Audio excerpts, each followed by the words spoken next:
Throughout the length of the river, there's water coming in and going out. It's being used to meet the needs of the municipalities, the agriculture users, and industrial needs. When the homesteaders came, the farmers were there, and the miners. Today we have the same three groups. We have urban, we have agricultural, and we have industrial. And not a lot has changed in the needs of the river. It's an important part. And so this morning we're focusing on that aspect of the river, the working river. When you go out and stand beside the river, you see a small aspect of it, a small area, and a little bit of water, but there's a lot going on both upstream and downstream with respect to the river.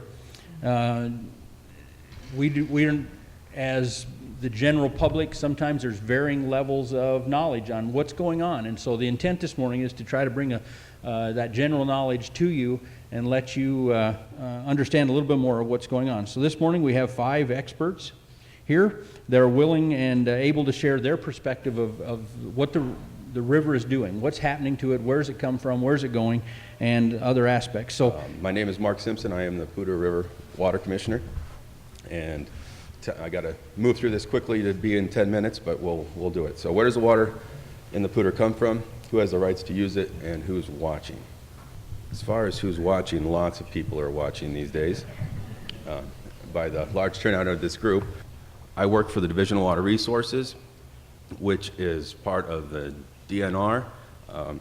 We have a state engineer. The state engineer's office is in Denver, and we have 7 division engineers for each major river basin of the state.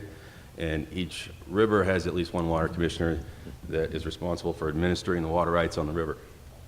So where does the water come from? We've got 3 main sources. We've got the native river, we've got CBT water, and other trans-basin supplies. This chart breaks down those 3 components. Obviously, the native river is the largest component. Roughly 65% of the Poudre's water is native from snow and rain. It starts on Poudre Lake, which is right off of Trail Ridge Road on the Continental Divide near Milner Pass in Rocky Mountain National Park. The flows vary from year to year, and the annual volume is highly variable. This chart explains the variability quite well. You can see the extremely wet year, 700,000 acre feet, and down to the extremely dry year like 2002, where it was less than 100,000 acre feet of water. But the green line represents the average, which is right around 300,000 acre feet. The average daily flow it varies depending on the time of year. One important aspect I'd like to get across today is 2/3 of the annual volume comes in a matter of 2 months. And the winter flows are very low, accounting for only 1 to 2% of the annual flow each month. This graph explains that 2-month period quite well. It usually starts in the middle of May, and if we're lucky, we get through the middle of July. And that's 2/3 of our annual runoff right there. This chart is like the last one, but this one explains that we get almost 75% of our water in 3 months of time. So May, June, and July is when we're really rolling in the water business. As you can see from those charts, there is a lack of water in the late summer and winter months to meet the demands, the extreme variability of supply from year to year. And reservoirs were built because of that, to retime the water so the irrigators could have water and the municipalities could meet their demands. This graph is representing 3 years. It's a hydrograph for the whole year. You've got a wet year that represents 1980, an average year of 1993, and a dry year of 2002. And you can see just how bad a dry year can really be. I would like to have updated this with this last year's hydrograph, but if I would have put a 10,000 foot spike in September, it would have really shrunk this graph down. But that can show you the anomaly of an event we had in September. Another source is the Colorado Big Thompson project, or CBT water. This picture represents the West Slope collection system. Lake Granby is the CBT's largest reservoir. Holds over 500,000 acre feet of water. It's an extensive system up there. They collect the Colorado River water in Lake Granby, but they also can get Fraser River water from the Windy Gap pumping system, and they also get Willow Creek water over to Granby. All that water in Granby is then pumped over to Grand Lake, which then comes through the Alva B. Adams Tunnel over to Estes Park and then down the Big Thompson River. Roughly 25% of the water in the Poudre is diverted from the Colorado River via the CBT project. This varies from year to year. They set a quota, and the quota depends on the conditions. On drier years, if the supplies are there, they will increase the quota to help fill in the supply in the years when the annual supplies are low. And it also really helps the municipalities have a constant supply throughout the winter when the river gets low, and also during events like the High Park fire when they were unable to treat the river. So Horsetooth Reservoir is the big part of the CBT project for the Poudre. 60% of the CBT water is released from Horsetooth into the Poudre via the Hanson Supply Canal. And these releases are made from April through October, but the majority of the releases are made in August and September. Other trans-basin diversions, these make up about 10% of the Poudre that is diverted from other basins, adjacent basins, and these projects were constructed in the late 1800s and early 1900s. The Grand River Ditch is the largest of the trans-basin diversions. It is a 14-mile-long ditch that hangs on to the Never Summer Mountains right about tree line and brings water over to Long Draw Reservoir.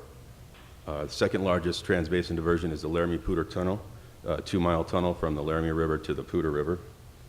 And some other diversions that we have that are trans-basin are Michigan Ditch, Wilson Supply Ditch, Dead Man Creek, Bob Creek, and the Cameron Ditch. So who owns the rights to the water? Well, the cities are slowly owning more and more, but right now the use breaks down to about agricultural is 85% and the municipalities is 15%.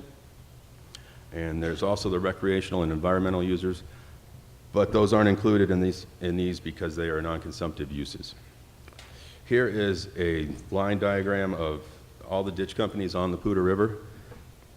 Hard to see, but if you can just notice that there's a lot of diversions just west of Fort Collins, right near the mouth of the canyon, and then as you go further down the river, the diversions spread out, but those diversions rely more on return flows from the diversions that are west of Fort Collins.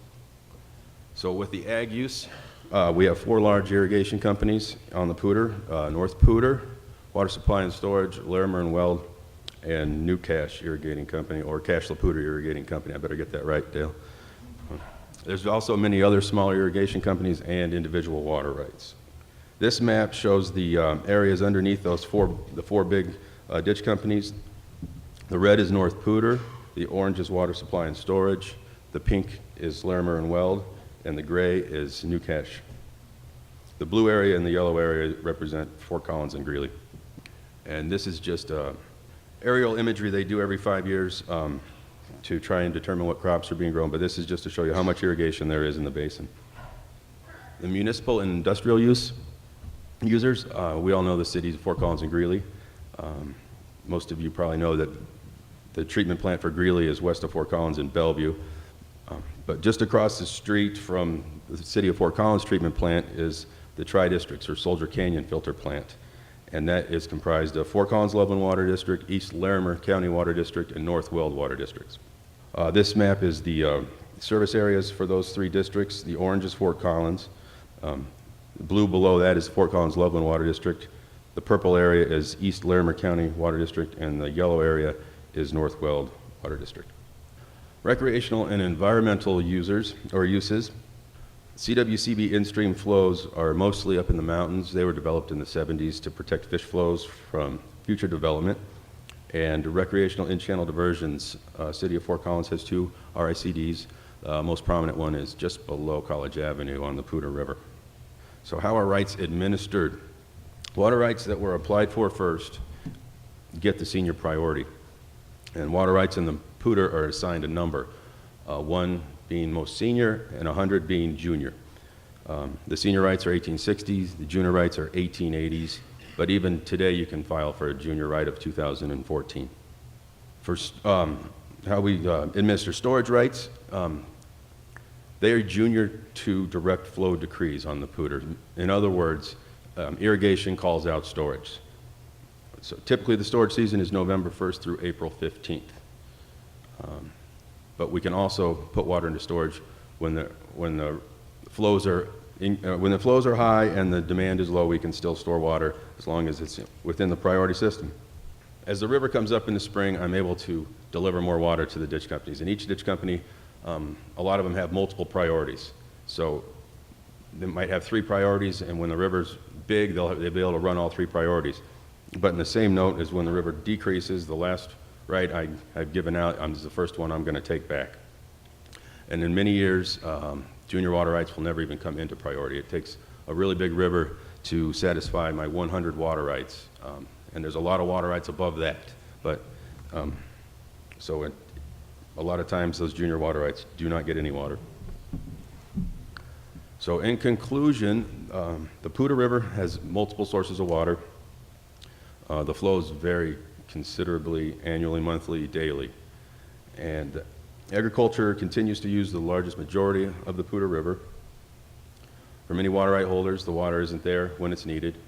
For many junior water right holders, the water is not there when it's needed. And rules for diverting and using water is prescribed by Colorado water law and court decrees.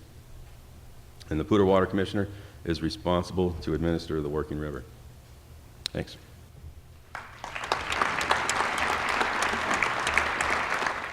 I'll start. One of the things that Mary Lou did is tell me she is a strict timekeeper and that I have 10 minutes, and my topic is certainly a narrow one. It has to do with the importance of irrigated agriculture in the Cache la Poudre River Valley. And I can't say good morning to my wife in 10 minutes or less, but I will do the best that I can. I don't have much in the way of PowerPoint or slides, but by and large, I'm low tech. I did bring my senior iPad with me. It's really not possible to think about the importance of agriculture unless you first of all touch upon the long history that we have. Second, and I think that's why I'm invited here. I didn't tell you my qualifications, and I'm not exactly sure what they are.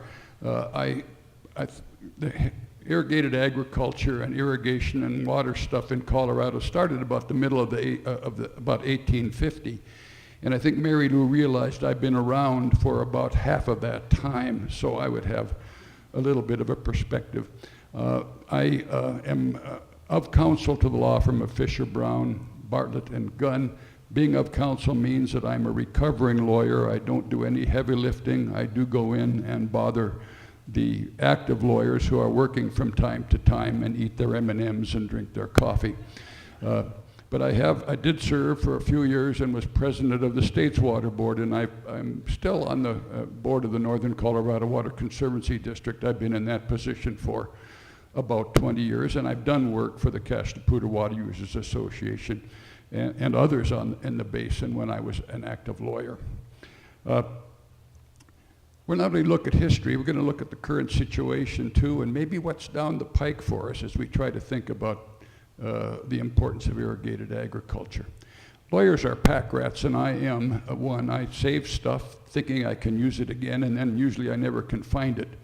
But I was lucky to find a paper written by a fellow named David Boyd in 1897, some 117 years ago. David wrote this for the United States Geological Survey, and it had to do with irrigation in near Greeley is what it said, but it really dealt with the entire Cache la Poudre Basin. He was a Union colonist and came out here, and so he was an eyewitness to the development of the prior appropriation system. The prior appropriation system will be explained to you, I'm sure, in more detail by others. I don't have time for it, but basically, we had to change our laws out here in order for irrigation to occur. We couldn't operate like they do in the well-watered East, where they have what's called the riparian doctrine, which means that there's plenty of rainfall, so only those who are along riverbeds can use the water, and they can't reduce its flow.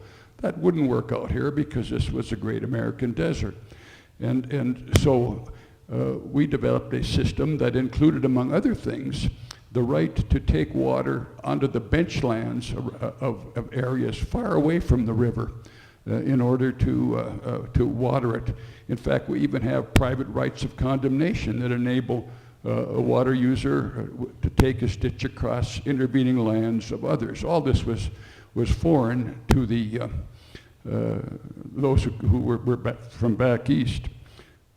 the author of this, David Boyd, had this to say, and I thought it was kind of fun. Every instinct acquired through generations of life in a humid country seems to rebel against the methods of the irrigator, and every tradition of law is in direct opposition to the proper employment of the natural waters. These instincts and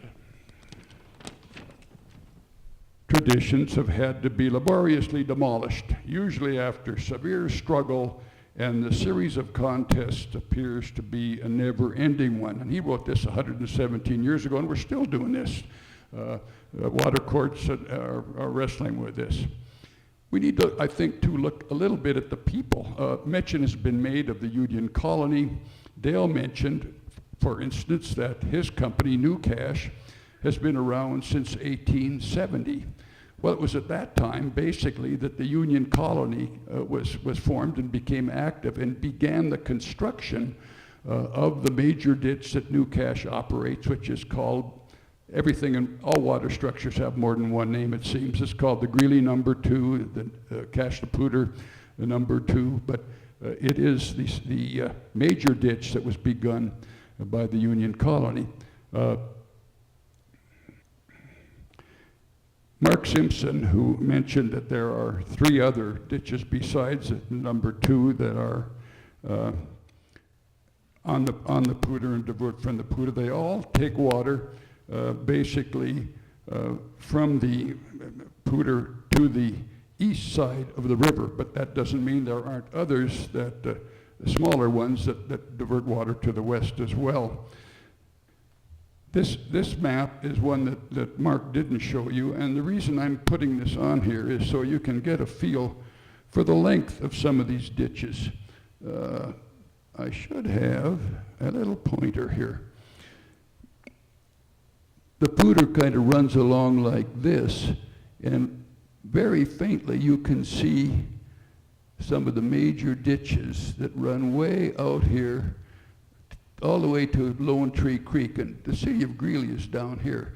So you can see basically how much land is covered. The end of the Pierce Lateral, which is part of the Water Supply and Storage Company system in the Larimer County Canal, I think that can water farms as far as 17 or 18 miles away from the river itself. So there was a lot that could be, a lot of land that is irrigated under the Poudre.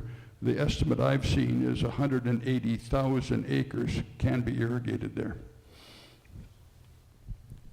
Some of you may not really know much about what ditches look like and may picture them as being little structures that kind of run along farms, but they're bigger than that. Let's see if this works. This is a shot of the Greeley number 2, the one that Dale Trowbridge manages. And you can see the size of it, you can see how well it's maintained, you can see the road that goes along it, so ditches they can keep it up to snuff. Here's an older picture taken back in about the days of David Boyd that shows the head gate of the Larimer and Weld Canal, which is another one of the big ones.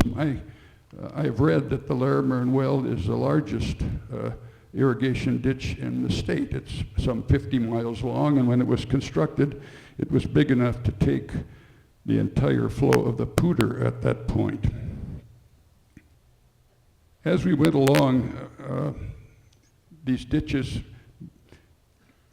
they were lucky. We had good senior water rights up here, and there was adequate water in the river to enable the various corporations, which were just bands of farmers that got together they were able to cooperate with each other, form associations like the Cache la Poudre Water Users Association, develop ways of exchanging water with each other so that they could better use their water rights.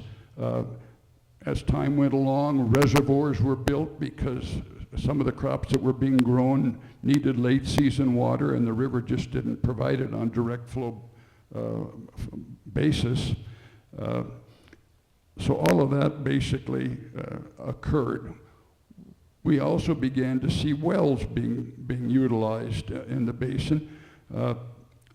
Probably in the early days, back in the Great American Desert days, those wells would have been dry, But year after year after year of irrigation away from the river resulted in return flows and the building up of an aquifer that enables wells to be an adjunct to direct flow and even the reservoir storage. Let's turn quickly to the crops that were grown up here originally. Basically, it was alfalfa for hay, some seed corn. There was a little bit of potatoes, but that was a hard crop to grow. There were apple orchards irrigated in the upper reaches of the Poudre. Later on came sugar beets. Basically, the first factories up here were built. The Loveland Sugar Factory was built in 1901, and then Fort Collins had one a few years later. There was a factory in Greeley. There was a factory in Eaton. But even before that time, beets were grown, but were used for lamb feeding, essentially. Lamb feeding was an important deal around here. Those of you from Fort Collins know that the nickname of Fort Collins High School is the Lambkins. Now, some newcomers here have told me that the reason they're named the Lambkins is because CSU is the Rams, and so it was a diminutive of the Rams, but I guarantee you they were the Lambkins long before CSU changed its name from the Aggies. Sugar beets, when they came here, needed a lot of labor. And I'm going to talk a little bit about who came here because that's one of the, quote, advantages or important features of irrigated agriculture. Back in the mid-1700s, Catherine the Great invited the Germans to come and settle on the Volga River. And she promised them to be exempt from military service. There was free land, and a lot of Germans took advantage of that. But Russia cracked down on these people, and beginning in the latter part of the 19th century, they started immigrating in waves over here. And they were workers in the sugar beet fields. It became a very prominent crop, but it was labor intensive. And so they'd come in, they were hardworking people. They, however, as years went by, were able to become tenant farmers or find other employment. And now, of course, as you all know, the German Russians in our area are plentiful, and they're prominent, and they're very involved in civic affairs and other things. Workers were still needed. Mexicans from the southwestern United States were brought in about 1902 or so. In 1924, they started bringing in Mexican laborers from Mexico itself, something like 10,000 of them. Japanese also worked in this area. All these people have really enriched, I think, the diversity of our area. They've enriched our lives and would not have been here but for irrigated agriculture. So I think that was important. If time permitted, I'd tell you a little bit about some of the areas of Fort Collins, Andersonville and Buckingham and Alta Vista, where these people lived and then moved out, and other waves have come in. Let me kind of close a little bit by telling you what the situation is now. Irrigation has improved greatly from those early years. We now have sprinklers. We have a gated pipe that is used, drip irrigation, surge irrigation. It's diminished to a great degree the need for laborers, which is why many of these families have moved on to other things. We need to think not only, though, about the value of the crops that are raised as being an important part of irrigated agriculture and why it's important to us, but there's a lot of spin-offs with irrigated agriculture.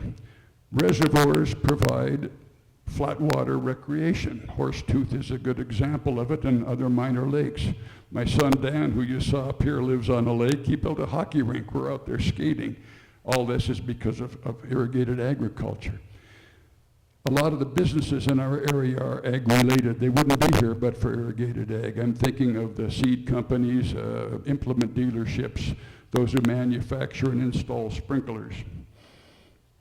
We shouldn't overlook the value, I think, of the irrigated fields and the beauty that they have when they are growing and when they mature. Each year they provide us with with grain belts that we don't really pay for, but that make this a very attractive place to live. Irrigated agriculture creates wetlands. Something like 3,000 acres of wetlands are figured to be existing because of irrigated ag. CSU is an important result of irrigated ag, maybe not for the reason you think. CSU did not come here as Colorado A&M because it was a great irrigated area. It was established basically in about 1870 when things were just getting going.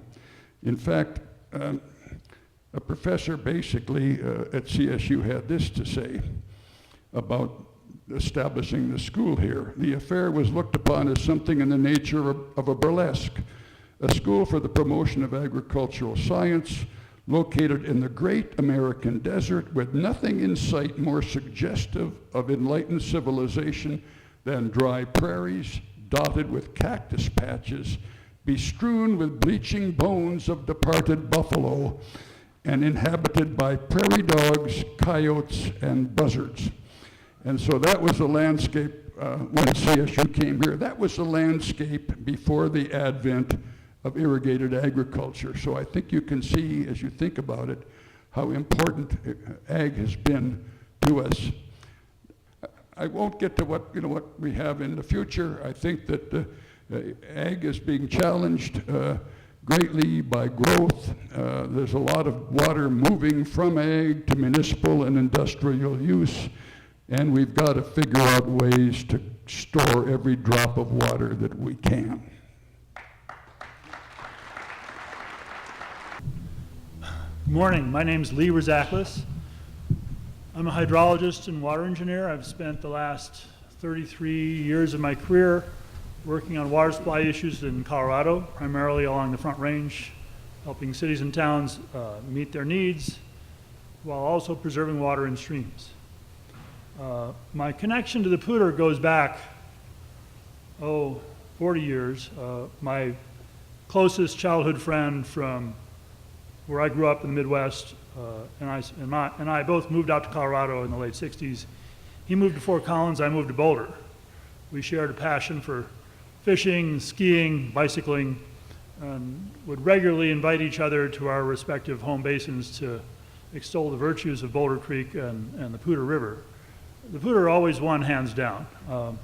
And as long as he was alive, I would come here to enjoy, which I think is sort of the big and brawny backbone of the South Platte. The Poudre brings nearly 25% of the entire flow of the South Platte in the basin originates in the Cache la Poudre River. Professionally, I've been involved in issues in the Poudre, working on behalf of the Nature Conservancy and their Phantom Canyon Preserve, and more recently assisting the city of Fort Collins update its water supply and demand policy.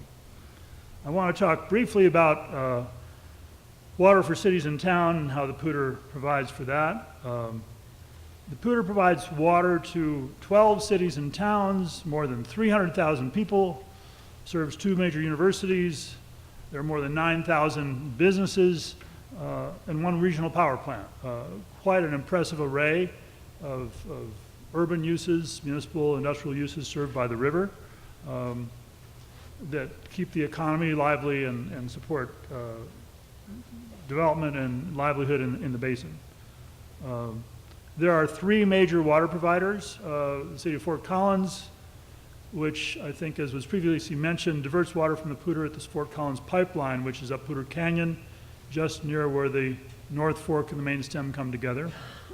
The city of Greeley, which diverts water from its Greeley Filters pipeline near its Bellevue treatment plant west of Fort Collins. And then the tri-districts, which are comprised of Fort Collins, Loveland, North Weld County, and East Larimer County. Those are the districts serving a lot of the growth going on in Larimer and northwestern Weld County. In the future, a municipal provider not serving uses in the district but taking water out of the district will be the city of Thornton, which I'll touch on briefly toward the end. Fort Collins has a service area population currently roughly around 130,000 people, and there are water professionals associated with all these providers. I no doubt in the room these numbers are approximate. They're based on recent averages. I'm sure they're slightly off from what you might would suggest. Fort Collins also provides water to the West Fort Collins Water District, which serves some areas on the west edge of the city. It provides water to large industrial users, for example, the Anheuser-Busch plant, and they have a water reuse agreement with the Platte River Power Authority's Rawhide power plant that provides water to that plant. Their total water use currently is around 29,000 acre feet a year. Most of that is treated water use. They also divert some raw water through some of the south side ditches that irrigate areas in town. They derive water supplies from the Colorado River through the CBT project, from the Poudre River through their native basin water rights, and from the Michigan River, which is a transbasin diversion from the North Platte Basin into the Poudre. Their only storage owned by the city, raw water storage right now of any significance, is Joe Wright Reservoir, which is filled via the Michigan ditch that brings water over from the Michigan River. While their demand is about 29,000 right now, only about 13,000 of that is physically diverted from the Poudre River. More than half of Fort Collins supplies currently come from the CBT project, from Horsetooth Reservoir, which supplies their reservoir plant, that's the water treatment plant that's at the base of the reservoir. City of Greeley, other major water provider, serves approximately 100,000 people currently. Also provides some water through agreements to Kodak and the town of Evans, Windsor, and Milliken. Their water use is roughly around 30,000 acre feet right now, both treated and raw water, like Fort Collins. They divert some water from ditches that divert from the Poudre to serve non-potable irrigation in their service area. Their supplies, apart from the Poudre River, they also get water from the big Thompson River, and as well as water from the Colorado River and the Laramie River through shares they own in companies that divert water through the Laramie Poudre Tunnel. They have 5 small high mountain reservoirs scattered throughout the headwaters of the Poudre. They also have Milton Seaman Reservoir on the North Fork of the Poudre. And again, only a portion, about half of their supply is currently diverted from the Poudre. The rest comes from either the Big Thompson or for the CBT project. The tri-districts are an interesting group. I think we've seen a couple slides showing where they are. They are where a lot of the growth is.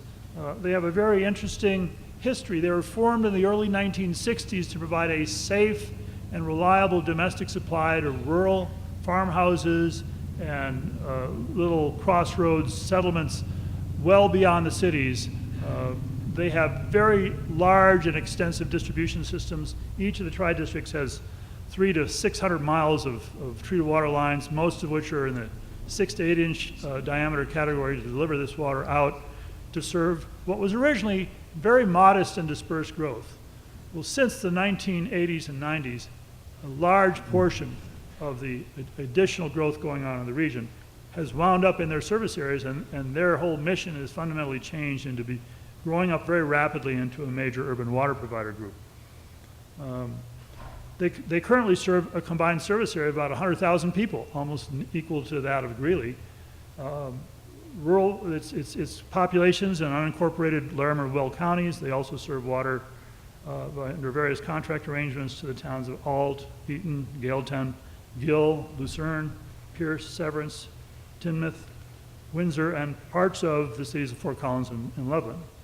They currently use around 22,000 acre feet of water, both treated and raw. They get their supplies from the Colorado River, the Poudre River, and the Laramie River. Because they started as small domestic users, historically their supplies came almost exclusively from the CBT project, and they had no storage of their own. Now their use is growing, mushrooming, if you will, and they currently have still no storage, and they're actively looking at options for storage. They rely on the CBT project, but that's not water, that's not storage they own, and the CBT project was really decreed as an exclusive water supply for anyone. It was supposed to be a supplemental supply. So they're trying to develop their own base supplies. Their current diversions from the Poudre are relatively minor, just a couple thousand acre feet a year. Up until 10, 15 years ago, they didn't have any means of getting water off the Poudre until the Pleasant Valley pipeline was completed. So to summarize, you've got about 80,000 acre feet of water use by these 3 major providers, and only about 30,000 of that acre feet comes from the Poudre River, water from the Poudre. And if you compare that to agriculture, it's really only about 10% of the natural flow of the Poudre goes to municipal use, and it represents, only about 13% of the total diversions from the Poudre. So while the cities are very important, their water use is relatively minor compared to other water users. What's been going on with M&I use? Since the severe dry year of 2002, the per capita uses among Poudre Valley water providers have generally declined per person by about 20%. So the overall uses have actually declined while growth has actually gone up. And this decline has been in both indoor and outdoor uses. There have been continuing evolutions in fixtures and appliances used in homes and businesses that have reduced the water use needed per person for domestic use and for employment. That continues to go on as the plumbing and appliance industry continues to get it about efficient water use. Outdoor per capita water uses have gone down as people have started to water their lawns and trees more intelligently, and in some cases reduce the size of those areas. This is, for example, the city of Fort Collins.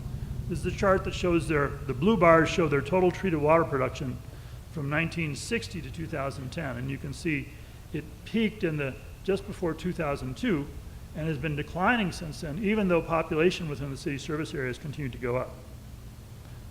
Their per capita use, the total treated water use minus like Anheuser-Busch, with the whole balance divided by the service area population, that calculated number has been going down during that time.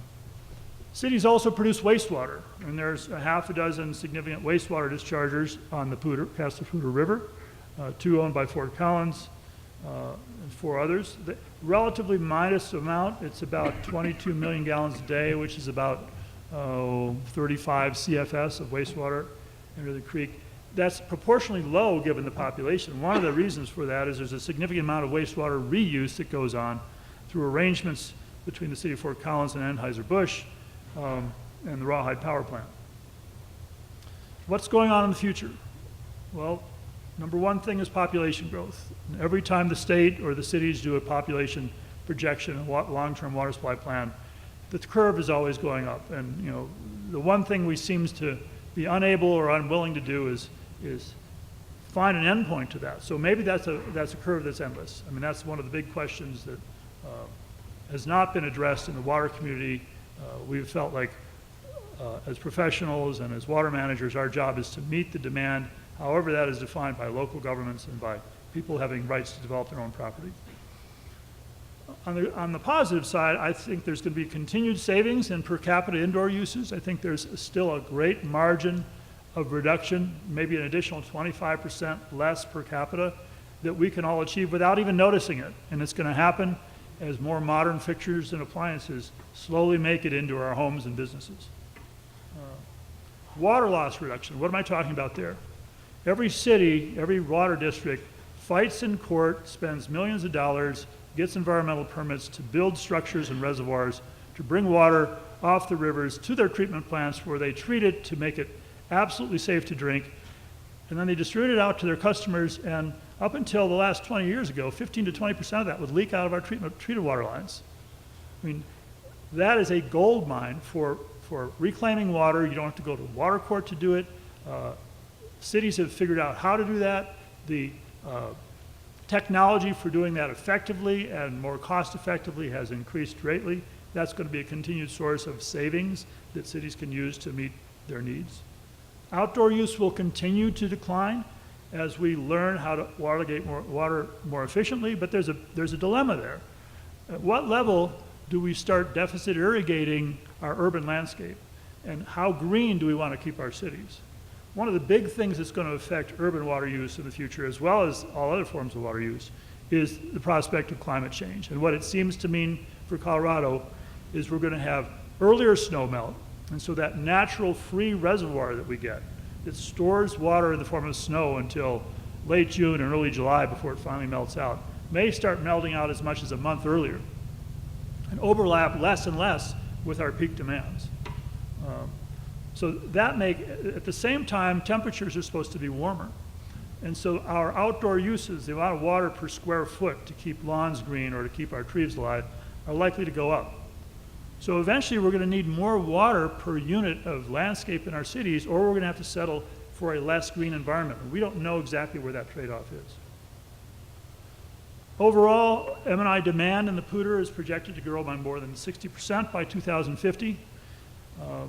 Fort Collins and Greeley are looking at more complete use of their CBT supplies. There are likely to be less rented out to farmers as often in the future. They'll be more completely using their changed irrigation rights, and they need more storage to deal with droughts potentially greater than what we've seen in the last 100 years. The tri-districts will start using their Poudre River Basin supplies. And again, they're going to need some storage. The question of storage is, where could it come from? There have been interesting ideas floated that maybe storage could come from partnerships with agriculture, which both own several 100,000 acre-feet of reservoirs, among them the Poudre agriculture diversion companies, and are a form of storage in that they put water out on the land and they create these aquifers, fill these aquifers that Bill mentioned. Another intriguing future aspect of M&I use is the city of Thornton, which has acquired water rights and changed them to irrigation use out of the Poudre, is now contemplating how they're to achieve physical delivery of that water to their service area to the south. And a straight engineering solution might imply that they divert that water through a pipeline out west of town where the water is cleaner and where it's more higher elevation. They don't have to pump it as much to get it to Thornton. But it may cost more because of the right-of-ways and construction issues of a pipeline through a well-developed area. Another alternative might be that Fort Collins allows that water to flow to a lower point in the river where it can divert it along an easier to construct pipeline. But then it's going to run through an urban area past wastewater treatment plants. Could there be a partnership between Poudre users and the city of Thornton that might assure a cleaner, healthier river in terms of water quality in exchange for their constructing their pipeline to where their supplies help to keep the river healthy year-round before they're removed from the river? So I've gone over. Mary Lou's been showing the zero at me. That's the end of my talk. Thanks very much.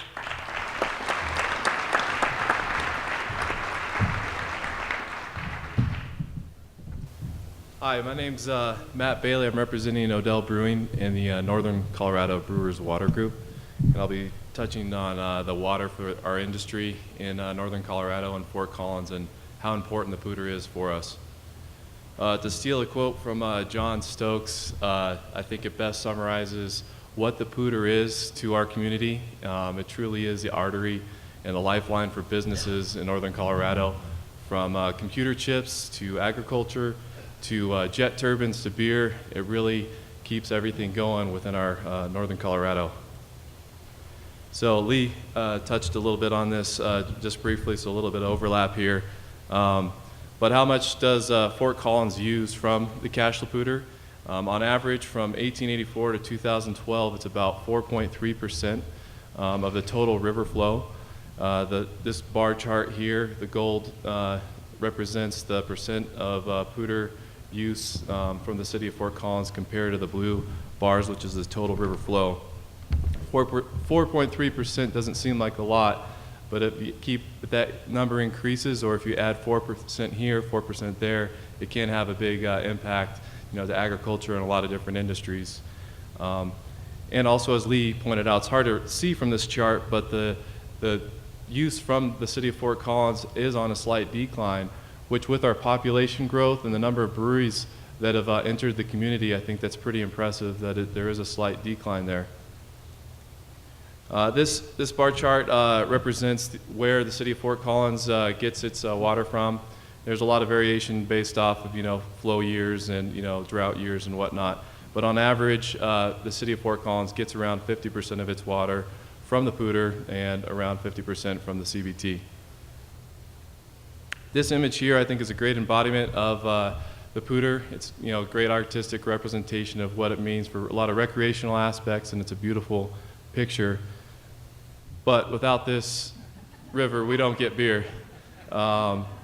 Water, depending on the beer alcohol content, water makes up around 95% of beer. And typically breweries use between 3 and 8 gallons of water per gallon of beer produced. So we're highly dependent on the water, and so quantity of water available to us in the community is vitally important. Keeping that in mind, last year we formed the Northern Colorado Brewers Water Conservation Group. with the sole focus and only topic of discussion on water and our impact. And most of the members are from most of the Fort Collins breweries in the area. We're still early on in our organization as a group, but our purpose is education. Help us as brewers educate where we get our water from, what our impact is, how we can be involved. Share water conservation best practices and case studies from production equipment to running our tap rooms to how we irrigate. How can we reduce the amount of water that we use as we continue to grow with the brewing industry? Work together as a joint group to support projects with regards to conservation and the quality water available to us in northern Colorado, and make donations and those efforts together as a group instead of as individual breweries. We can help involve some of the smaller breweries, that may not have the ability to create as much funds or as much of an impact, but we felt it was important to make all these efforts together as a unified group to make positive impact. Our first project that we were involved in was the Josh Ames dam deconstruction. And to help orient everybody, this is along the North Shields area. Shields is this road right here, and Vine is right here. And that's the location of the Josh Ames Dam. Here's a picture of the dam before deconstruction. It was about a 6-foot tall diversion dam for pumping irrigation water to a ditch that's no longer been in use for well over 20 years. And the main purpose of this was to return the river back to its natural state, the way that nature built the river in its first place.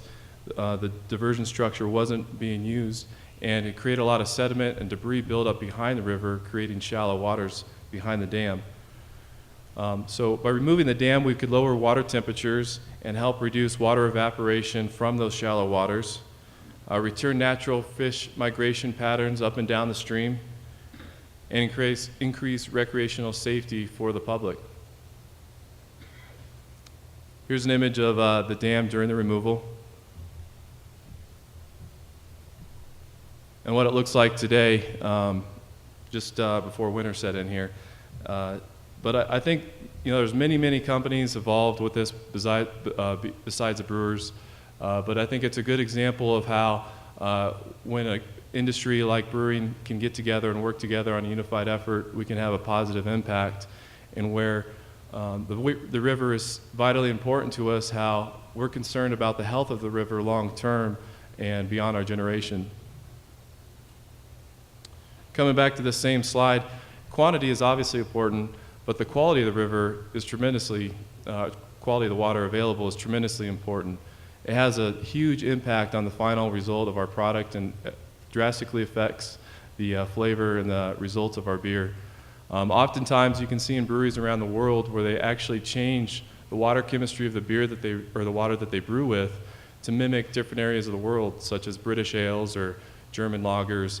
And with Fort Collins being often referred to as a beer mecca with all the great breweries around and great beer flowing throughout the city, I'd like to think that the Poudre is possibly our secret ingredient. Thanks. Why is there a photo of Long's Peak up here? Matt kind of asked for a TED-type talk. I'm going to tell you a real quick story.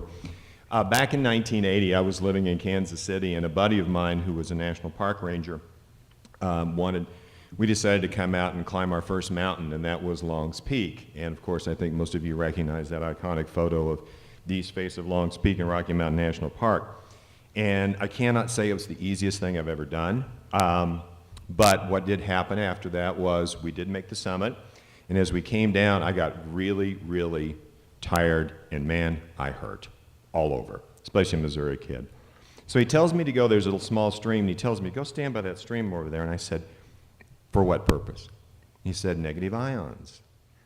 Had this been 20 years later, he'd have said, negative ions, dude.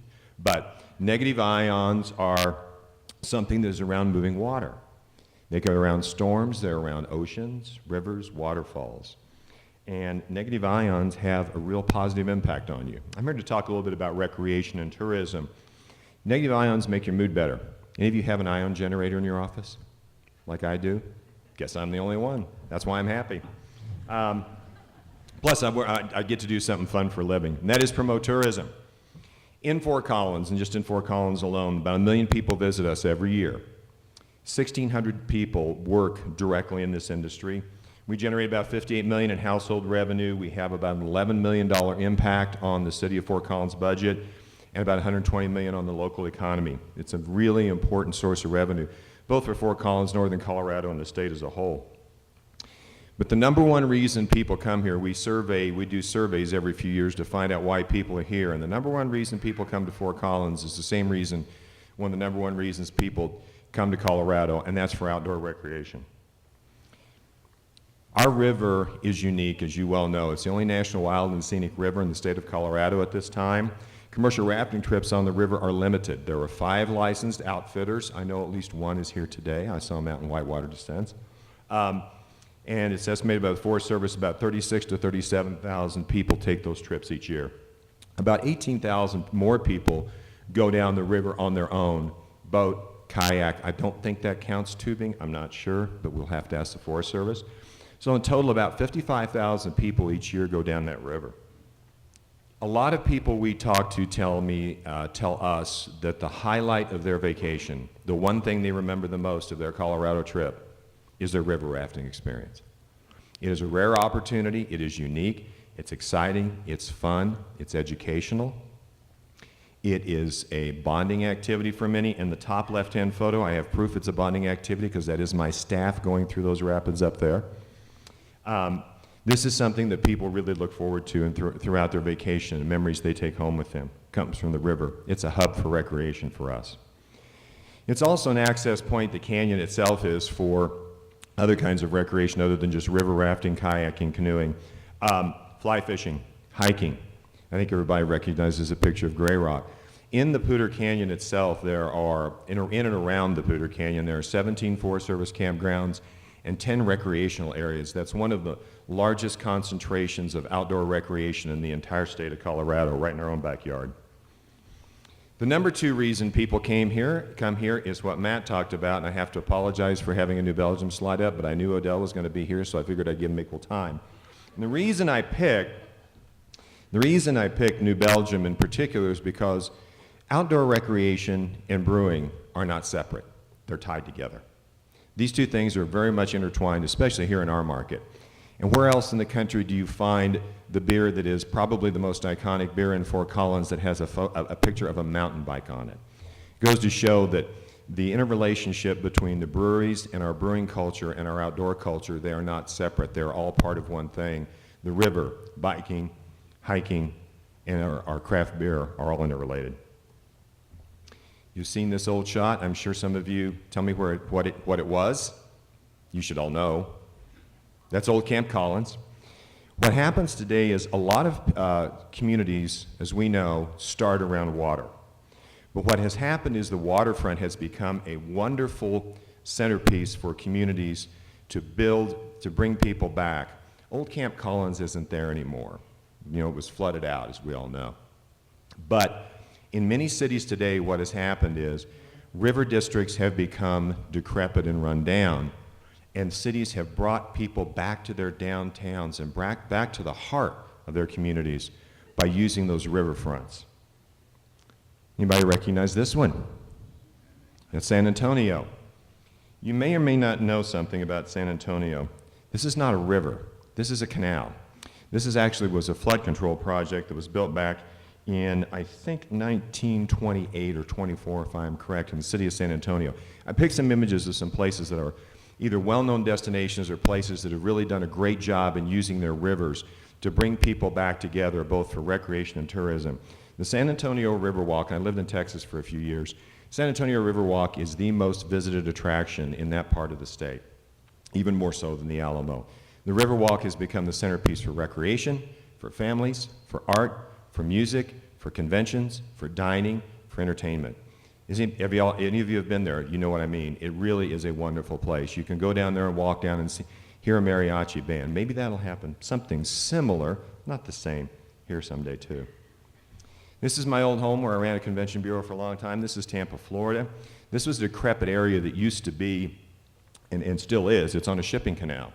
And the port area there was completely torn up. Today there is a convention center, major hotels, and a riverwalk area, an aquarium, cruise ship terminals, and this area that was once a rundown port has now become the hub and centerpiece of that community. Does anybody recognize this one? I want to see if anybody knows where this is. Yell it out if you know. This is Indianapolis. Is this what you think of when you think of Indianapolis? Probably not. This is their canal walk, and it's become a really important part of the redevelopment of downtown Indianapolis. India has gone through a major transformation in the last several years. As convention cities go, it's probably the most competitive one in the Midwest right now. See if you know this one. Anybody? I have family here. Y'all don't get out much, do you? No, I'm just kidding. This is Chattanooga. The Chattanooga is another city going through revitalization. In fact, I have family there that told me last week much of what they are doing right now is they are looking at Fort Collins as a city they want to be like.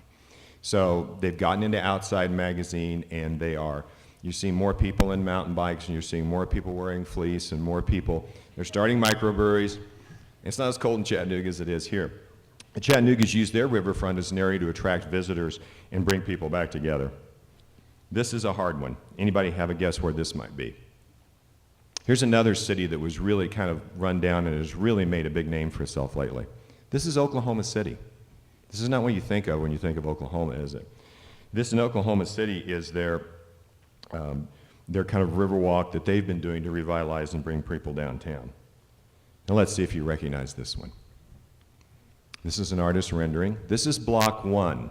This is an artist rendering in Fort Collins on Linden Street. This is part of the River Redevelopment District, and it's going to open, I believe, late this fall, bringing people and visitors to the area. There's offices and a restaurant in this area, so you can see what some of these other cities have done to shape themselves is starting to happen in the downtown area here in our backyard. This is not in Fort Collins, but I want it to be. This is a kayak park, a whitewater park. There's some folks back here in the back from the Poudre Whitewater Park that are advocating for, and we'll see where it goes, having one of these. In the state of Colorado, there are several of these. I don't know if anybody visited or seen any of them. Salida, downtown Denver's Confluence is probably one of the most famous. Golden, many other places. I've been to a couple of them. The one in Salida is a fabulous story. This is a new way to bring people and take some of that recreation that we talked about and that spending that is going on up in the canyon and in our community of Fort Collins, bring some of that closer into our town and provide some more outdoor recreation for our visitors. We're blessed with a great river that runs through our community. It's a source of water, recreation, fun. It gives us a sense of place. And if we use it wisely, we can take advantage of all these opportunities. Thanks. Thank you guys very much. Okay, so this morning we talked about uses of the river. This afternoon we're going to get into more of the environmental story and a different perspective, but we have really some great experts here with us. We have a few minutes before lunch. Let's see if there's any questions. We have some portable mics, and I think some folks are going to carry those around. So let's grab a mic. Raise your hand. I'll recognize you. Steve, could you grab a mic to the first table there and get Mel? Mel Helgenberg, Fort Collins. First of all, I want to thank Dan Brown for his brief presentation. First time I ever saw a lawyer's brief that actually was. My question, just on the Poudre River with downriver compacts, how much legal right do we have to water that flows out unimpeded to other places? And how much of that legal right water are we using currently? Are you referring to water that leaves the state, that flows out of the state into Nebraska? Is that what you're talking about? Yeah, Bill, what's Yeah. left to develop and how much of what's Compact. there We have are a we compact with Nebraska, and it essentially requires us to give a certain amount of water to Nebraska. The impact of the compact really is felt more far downstream in the counties of Washington and that. Typically, every water year is different. And some years the Poudre and the South Platte runs high, some years it's quite low. But in most years, there are thousands of acre-feet of water that flow out of the state that we could, if we could figure out how to store it or otherwise use it, we could do it here in Colorado. got to turn This question is for Matt. Not quite the same way, but with the fires we had, and a lot of the breweries are taking direct runoff off of the rivers. What'd you guys do about that? Because that's a smoky taste, which we pay extra for, right? Not necessarily if we don't want it. We're actually really fortunate with getting the river or the water from the City of Fort Collins Utility Department. They did an excellent job in involving all the breweries of helping test the aromatic at different qualities that changed during the fire.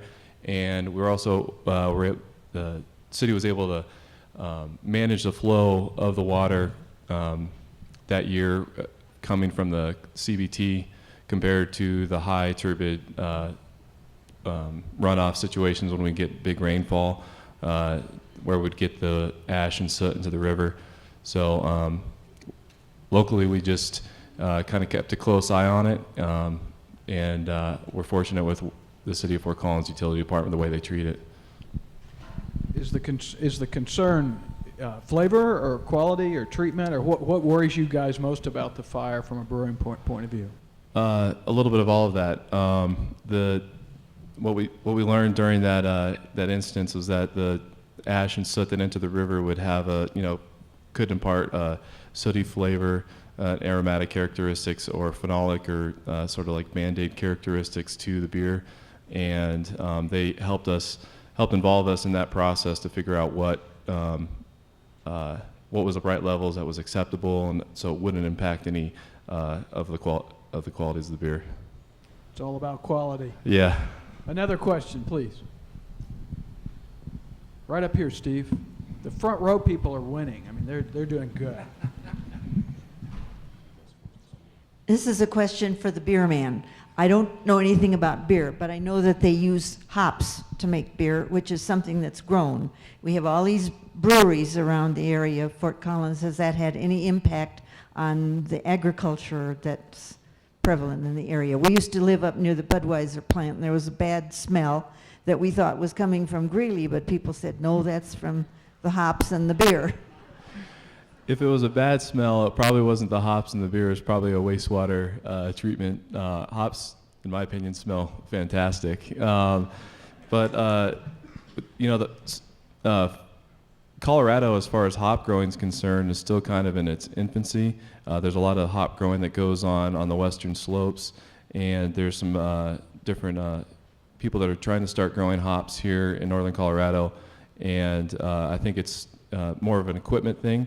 The hops grow well here, but having the infrastructure in place to get the hops out of the ground is kind of the biggest challenge. But the environment here and the water available do yield well to great hops in the area.